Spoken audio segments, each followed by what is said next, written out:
L'info écho avec Capital.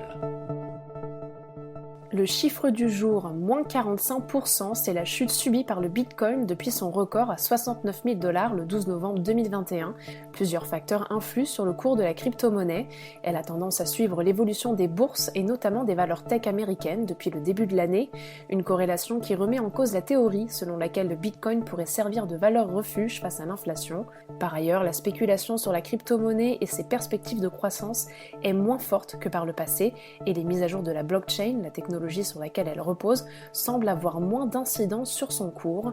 Mais si des gérants comme Amazon venaient à autoriser le paiement en Bitcoin, son prix pourrait toutefois à nouveau décoller. A l'inverse, des restrictions drastiques de son usage imposées par les États pourraient faire plonger sa valeur plus encore.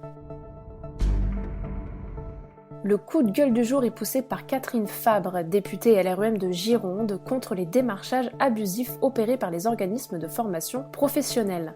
Depuis la montée en puissance du compte personnel de formation, le CPF, mis en valeur par le gouvernement dans le cadre de la réforme de la formation professionnelle et de l'apprentissage initiée en 2018, les Français reçoivent un nombre important de SMS, mails et appels, les poussant à utiliser leurs droits acquis sur leur CPF.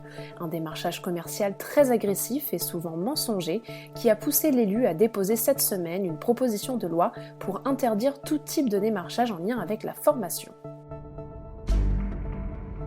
L'info pratique capitale, que vous soyez salarié, fonctionnaire ou indépendant, vous vous acquittez chaque mois de cotisations pour votre retraite.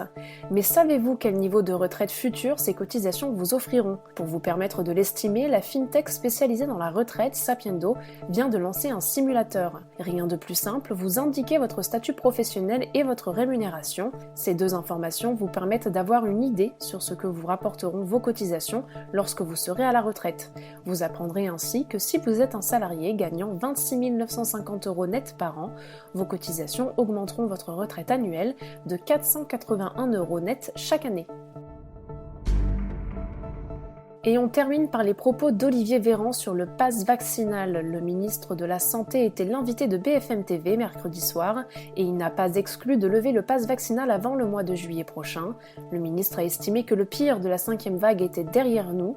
Le pass vaccinal aura une fin et vu la dynamique épidémique actuelle, il est probable que cette fin soit bien avant le mois de juillet, sauf s'il y a une mauvaise nouvelle, a-t-il notamment affirmé. Olivier Véran a également annoncé un assouplissement des règles permettant d'obtenir ou de garder ce pass. Vous conserverez le bénéfice du pass vaccinal si vous avez eu une injection et 2 infections, ou 2 injections et une infection, que cette dernière ait eu lieu avant les injections, entre les 2 injections ou après, ou bien 3 injections, a-t-il ainsi expliqué.